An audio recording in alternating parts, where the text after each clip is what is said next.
Welcome to the Queen Divas, Queens of Fitness podcast. Join your hosts, three-time WBFF world champions and WBFF royalty, Alicia Gowans and Stephanie Ayala McHugh, as we explore all things female health, training, competing, mindset, and living the fitness life every day.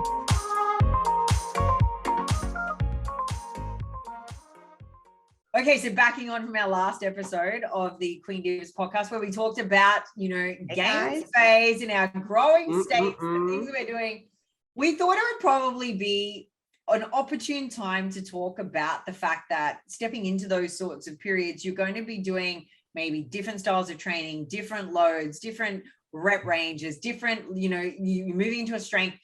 And one of the biggest things that I know hits me, at least for the first week of any phase that's new, is dom. And for anyone that doesn't know what that is, you remember that one time back in band camp where, but that period in your life where I'm sure this has happened, because this happens to everybody. You did a leg day. You did a leg day from hell. Can't sit on the toilet. And then you got on the toilet like this for 2 days later, hand on either side of the wall. You can't walk down the stairs. You're like, I can't even sit. I can't do nothing. Can't get up the couch. It hurts just to have a sheet over your legs. Like, you know how many people search for that though, Allie? It blows my mind. How many people think that the only way that they think that they're progressing is by those DOMs, right? And for those that don't understand what we're saying, DOMs are delayed on muscle soreness, okay? Yeah. So that's the acronym for DOMs. And what we're trying to refer to is the fact that these DOMs normally stay for a longer period of time, right? So if these DOMs you're looking for all the freaking time are the only way for you to know that you're progressing, that actually is a bad sign, because let me tell you that your body is not adapting to the stimulus that you're applying in your training. So we need to allow the body to adapt, recover. Okay, so a lot of the things we're going to be talking about today is about DOMs and recovery. I think this is a very big topic that we have to talk to our clients a lot, and we want to share with all of you to make sure that you're not maybe overtraining or, obviously maybe not doing enough, because I feel like that's kind of also another thing we're searching for DOMs. Yeah. And I think, look, it's great that you actually mentioned that, because we wanted to discuss it, because we wanted to discuss the fact that, having a small amount of it and having it at the start of a new phase or a new block where there might be new stimulus, new exercises, normal. What is the normal range of time frame? Well, look, it can last anywhere from, it can come on as early as 8 hours after your session. And I don't know about you, Steph, but I have had powerlifting sessions, right? Some of my powerlifting blocks, when I did that comp right before COVID, I literally walked out the gym. Sore already. I've already got I'm already feeling I've left the gym before. Literally. I've left the gym from not even within 30 minutes of doing that exercise, already feeling it, because it was so overly stimulating to that muscle that I already feel how much more it's going to take to recover. You're already thinking, shit. Oh, I already know. I'm not going to be able to go to the toilet. I'm just not going to sit down. Times where I would get home, and this wasn't all the time, guys. When you do a powerlifting block, and Stephanie, because you've lifted with strength blocks before too, you don't feel this all the time. It's when you go for an overreach week. It's when you've got your, RPE 9 and you're going, you've built up to that, and then you go for the big loads, and it might be a lift of only say 3 reps, right?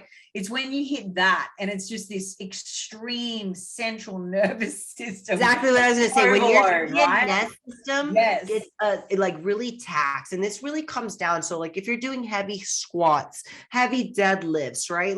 These big compound movements are going to really tax your CNS system.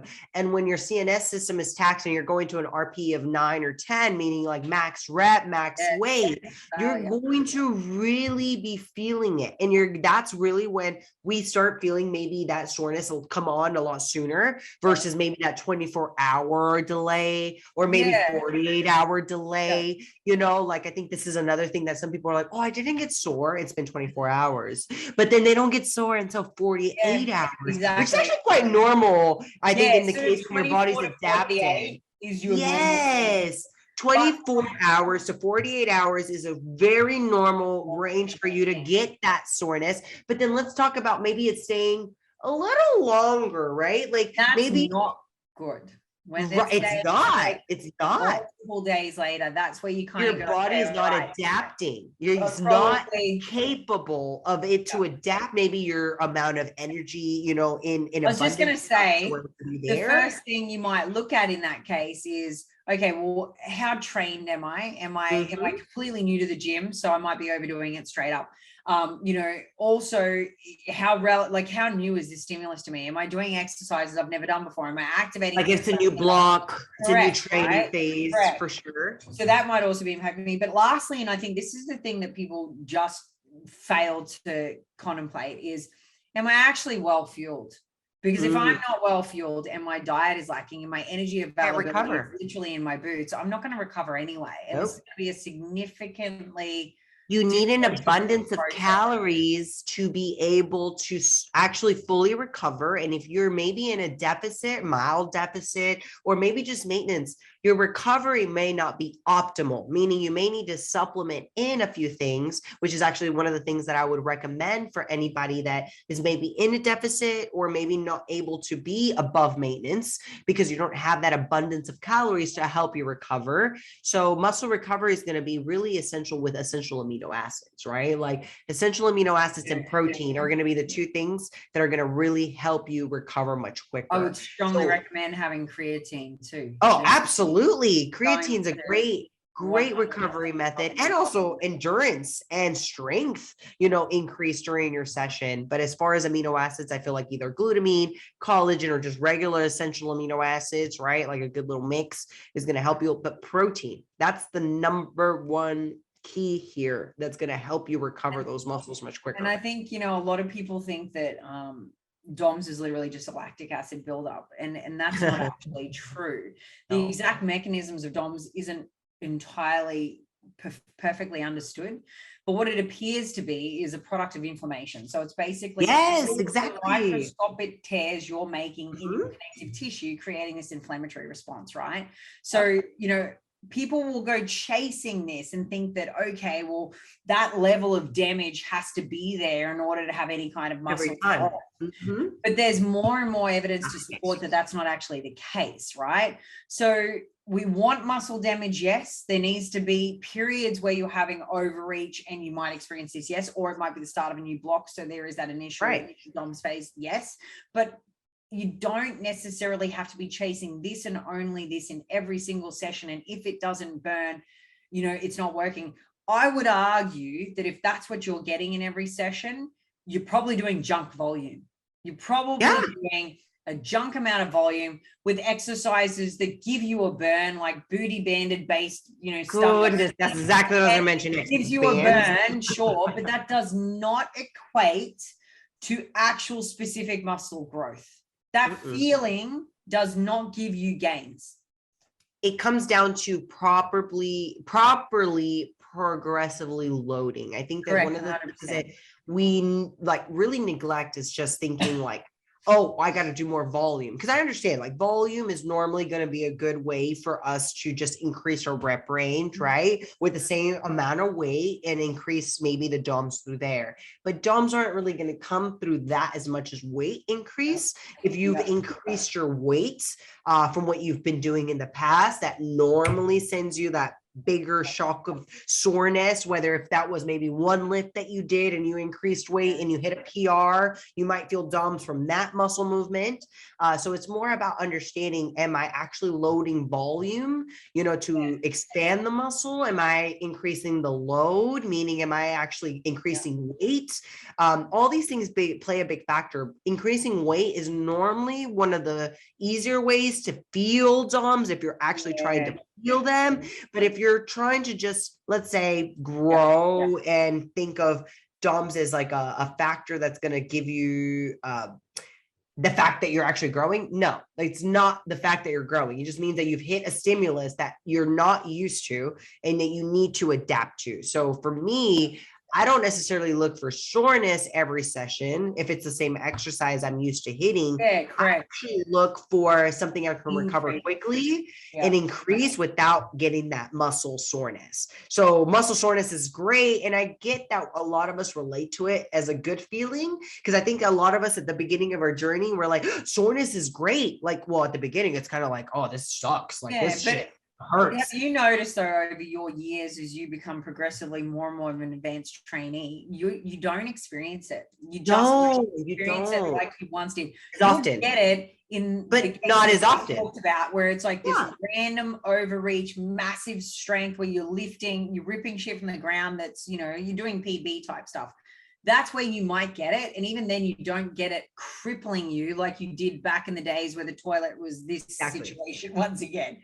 You know, it definitely decreases. But, you know, the research and the evidence shows that basically the more frequently you train or load, the better the body responds and the less likelihood that DOMS are actually something that you're going to experience. So, you know, you'd argue that if you're training more and there's more frequency and you're getting less DOMS as a result of that because of adaptation, does that therefore then mean you're not growing muscle because you're not experiencing DOMS? No, it's not. No, it's not. And this is why I always sort of say to people where they're like you'll get women that just want this junk volume and they want it programmed because they feel a burn. And then when they feel the burn, they think they're growing. And I'm like, let me just promise you something, you know, let's pull it back. High intensity does not mean muscle growth. Please, people, HIIT does not mean you are burning muscle and fat, or however your mind makes you think like, oh my God, I'm not doing such an intense workout that I'm not burning fat, you know, and I'm not building enough muscle. I think that's the big misconception, like kind of what you're referring to at the moment. When you actually pull it back and you make a far more structured approach to your growth, and you have, like, say, a 4-day split versus a 7-day freaking, bashing you give yourself, you actually have the capacity to load more, push further, get more intense in each of the sessions with more, more strategy, more focus, more purpose, more intensity.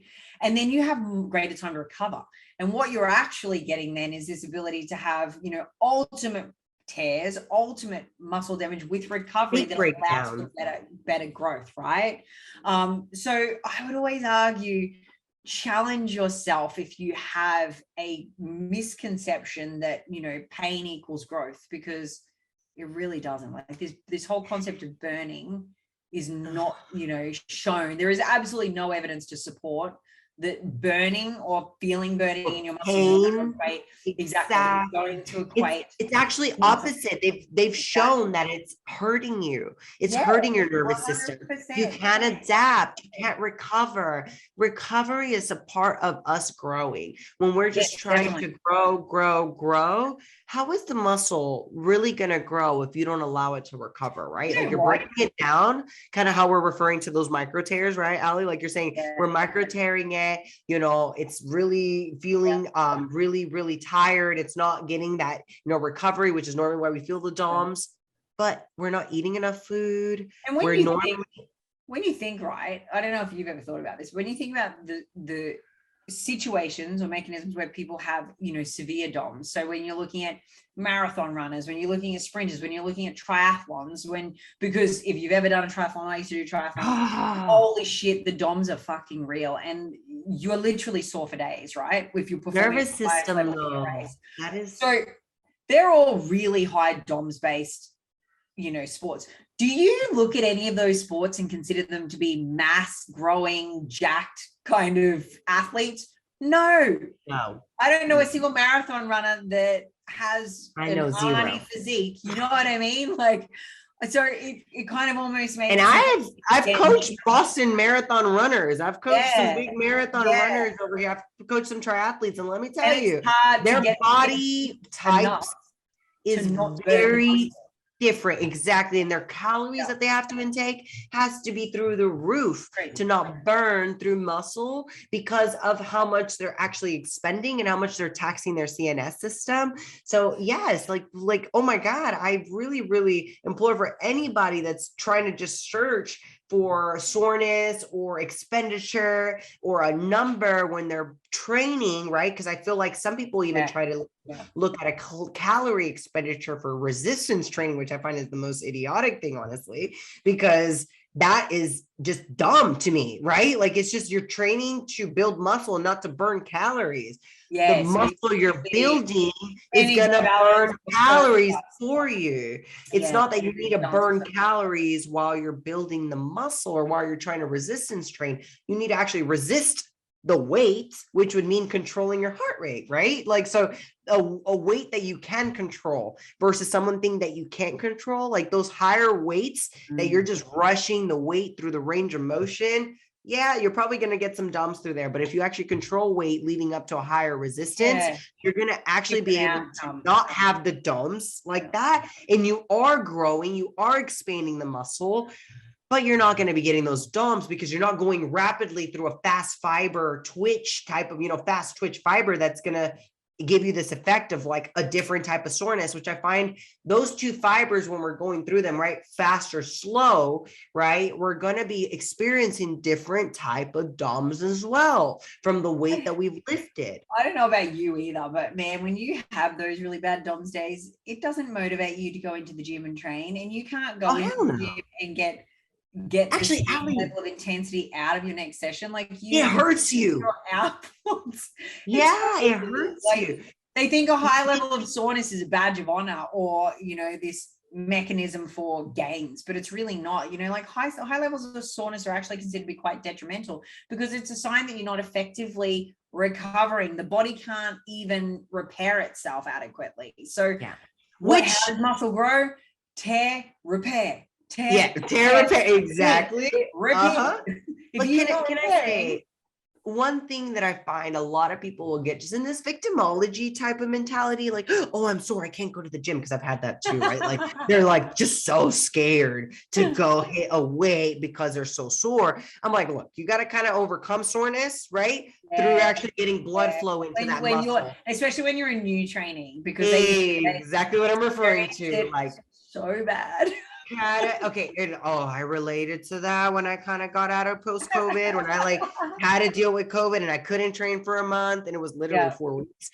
I felt like a newbie. I felt like a deer. Couldn't walk now in the first week of my new phase where I'm obviously adjusting things for this trimester of pregnancy. And also my breathing changes. So it's no longer my Valhalla breathing and big core bracing. It's very different because you kind of have intra-abdominal pressure. So everything's changing. Oh my God. So I'm moving through. It's super interesting once you actually get, dive into pregnancy and the implications. No, I understand exactly what you said, but my mind went just like, holy shit. It's actually, then you've got to move into like these fucking higher reps, man. I'm like, I don't count past 8. What idiot is that, right? And all of a sudden, clients that are mine, you guys relate to that. Because if I give you more than 8 reps, you guys are like, she's going to kill me. Supersets of like 15 into 12, leg extensions with 2-second Bulgarian. Yes, ma'am. And I'm like literally getting to the end of my superset. Welcome to my world. Fuck, man. Okay, just the reason why I'm saying this is because so many people get stuck on strength numbers being just on 4, 6, 8, and hitting those. Yes, they're great numbers, you guys, but let me tell you, my personal favorite for performance is to hit higher weight numbers on those higher reps beyond 8, which would be 10s, 12s, 15s, hell, even 20s. Because if I can fit never in my gym with me. 15 and 20 usually. I usually am like in between an 8 to 12, but 15 and 20. Oh, babe. But I'm trying to push those 15 to 20s with that weight though. I have DOMs. Oh, I know it. I know, but you're in a different. Okay, same. First week, kind of coming. And they're only for 24 hours. I will caveat that. First week, 24 hours only. I'll be fine by next week, but it's a slap in the face. It is a slap in the face, and it's humbling. Let me tell you, I've been humbled these last few weeks since coming out of COVID and dealing with getting myself back acclimated. And now I'm actually dealing with an actual back injury at the moment. This was out of nowhere, out of the blue. doing nothing. Literally, I was doing nothing. I was about to curl my hair. I had to go curl my hair for this photo shoot. Fuck photo shoots. Like, what am I even doing? Photo shoots at the moment is what I even tell myself. I was like, what? I literally was your body. This is your body rejecting it. It rejected it, saying, Stephanie, bitch, what the fuck are you doing? And live and sleep. Would you just do this? That's what everybody's trying to tell you. It's like, stop doing all of the things. I took the message to heart, let me tell you. So like literally I was plugging in my curling iron, and the weather changing here, the allergies have been absolutely insane. So I had like the most itchiest throat that morning. And I was waking up and I had this big cough, like just waking up, I had this big cough, itchy throat. And so like, I'm just not thinking about it, not thinking much. I'm going in to plug in my curling iron to get ready for the freaking shoot. And I coughed in the middle of doing it. You don't think about it, Ali, right? Like when it happens, little things. Oh, it popped. My back popped so loud. My freaking lower back went out, Ali. I fell to the floor.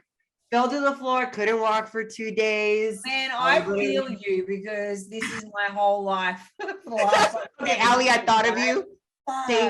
Like, honestly, I felt so bad for you because I immediately thought of you. You came to my head, and I'm like, if this is what Ali had to deal with a broken back, I'm like, literally just completely lost sense in her left leg or right leg, whatever it is, because my whole left leg went numb, like my sciatic nerve just said like, boom, done, out for the day. You know what I mean? So I just wish mine only lasted 2 days, though. I would be so happy. Oh, I know. Okay, so let me tell you, I just couldn't walk for 2 days. Then I'm still at the point, like sitting in this chair that I'm sitting in, it hurts my ass right now, but it's okay. I'm doing it for the podcast. It's no big deal. You know what I mean? Like, I'll sit here and talk to y'all, but it hurts to sit. It hurts to do, really, honestly, like it hurts to lay, it hurts to do anything. The only comfort I get is the floor. I lay on the floor, and the floor is the only thing that can make me feel comfortable. So again, back to these things that we're talking about, DOMS, talking about recovery, talking about how, you know, we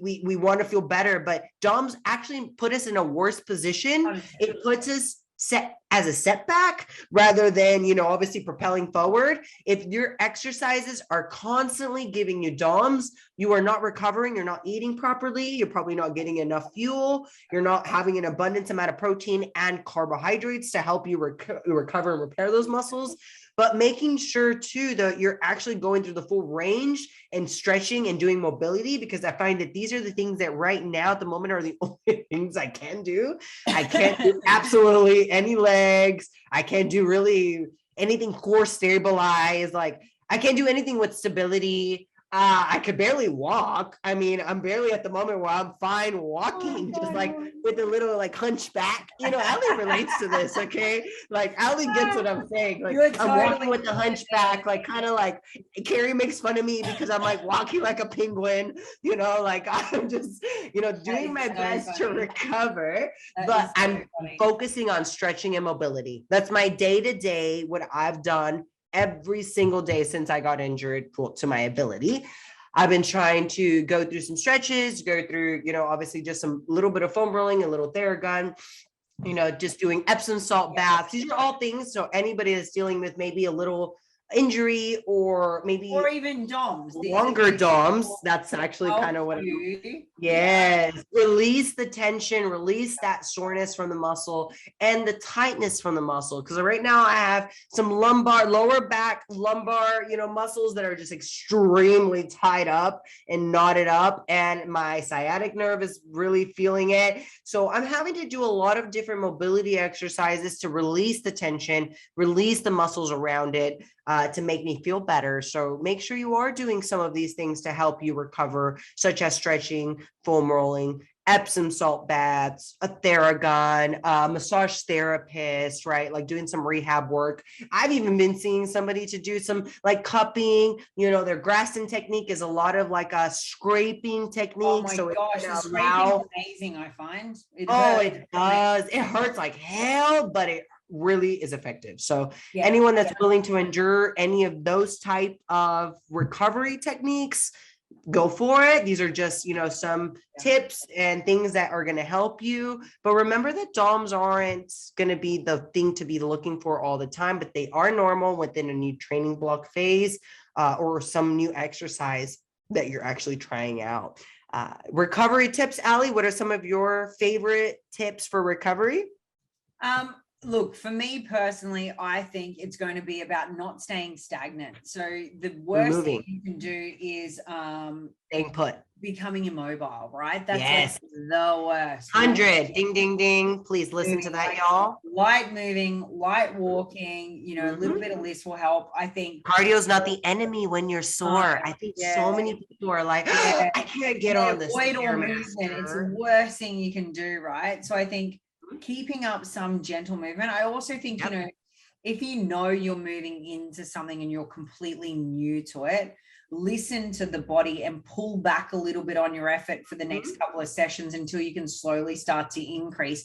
But I think it'd also be wise to maybe look at doing some, yin yoga and some stretch-based classes, because Pilates, yoga, Payo. It will help 100%. And then I think, look, the biggest key for this is don't just fall into that blueprint of thinking that unless it hurts, it's not good for me or it's not going to grow me, right? Don't spend your whole life chasing DOMs as the ultimate pinnacle of success for muscular gain, because it's really not. And it's not, there is absolutely no evidence to support that it is in any way good for you to be having that all the time.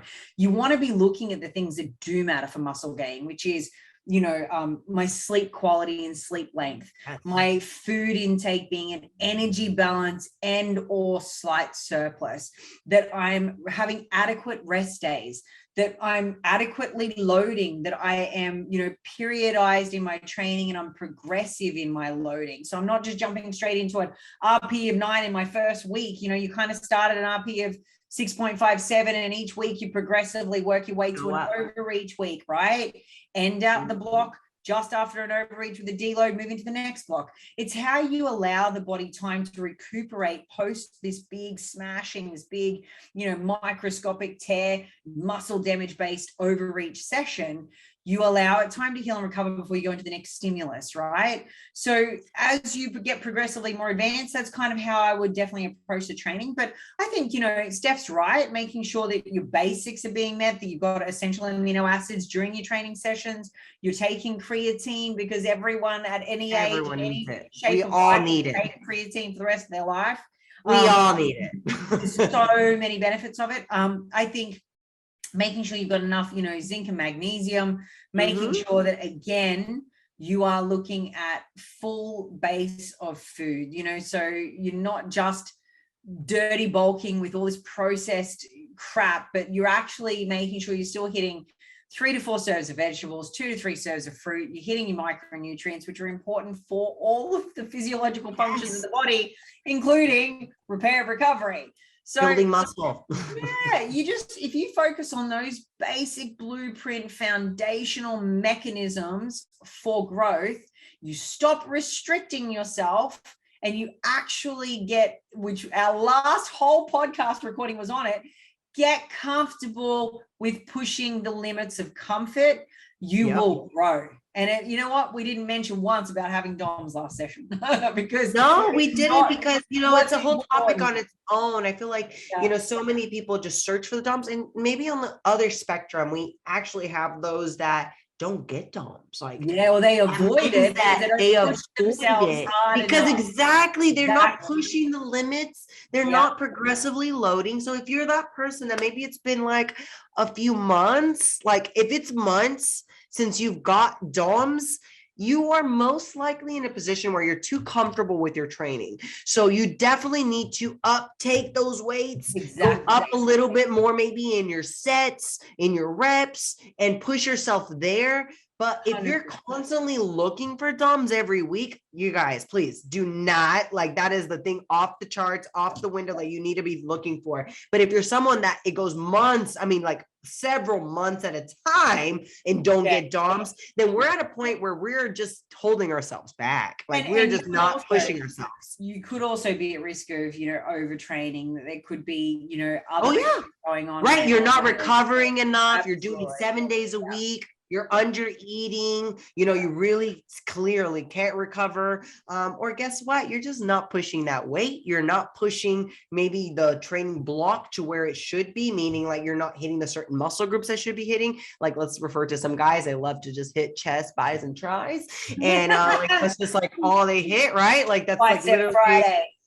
Oh yeah, chest on Mondays, Tuesdays is triceps, and then like biceps on Friday, Wednesday, and then Friday again. Like they don't even like, do legs. What even are legs?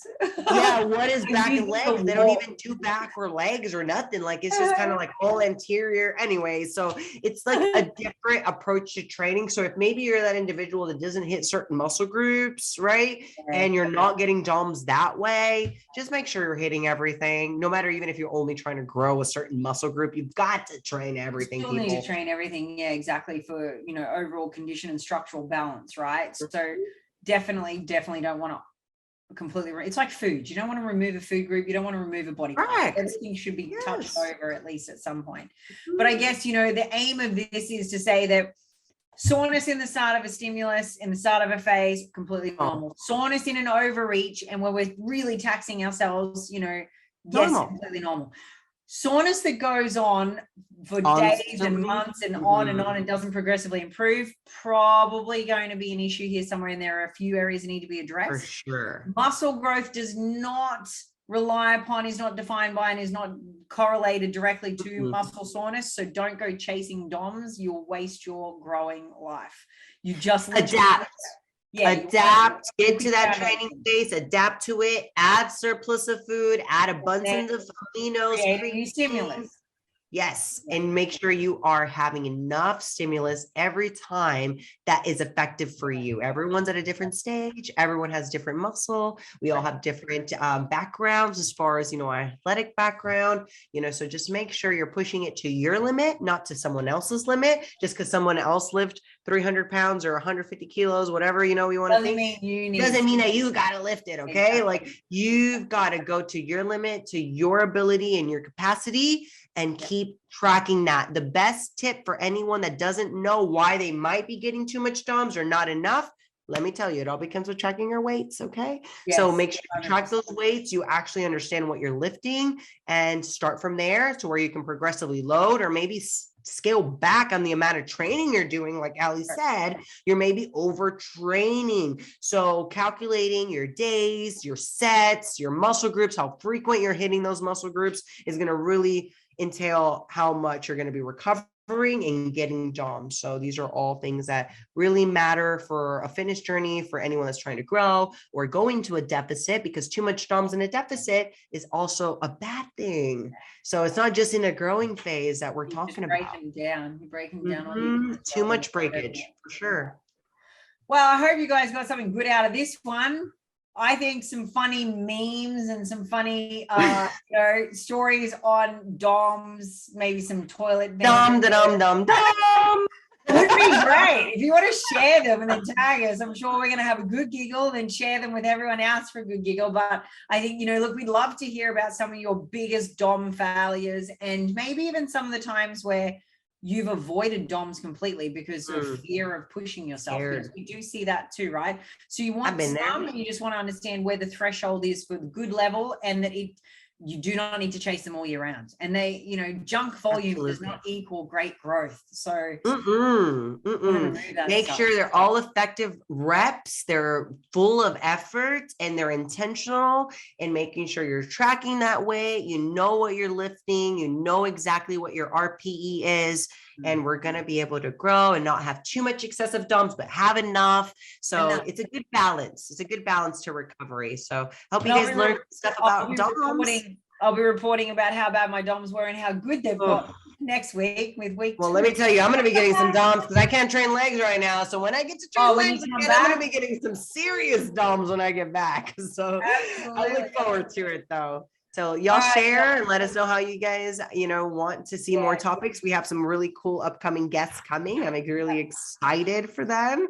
But you guys keep on sharing the podcast. I really appreciate and support, obviously everything that you guys are sharing with us. And I love the love that you guys obviously share with us. So thank you, everyone. Amazing.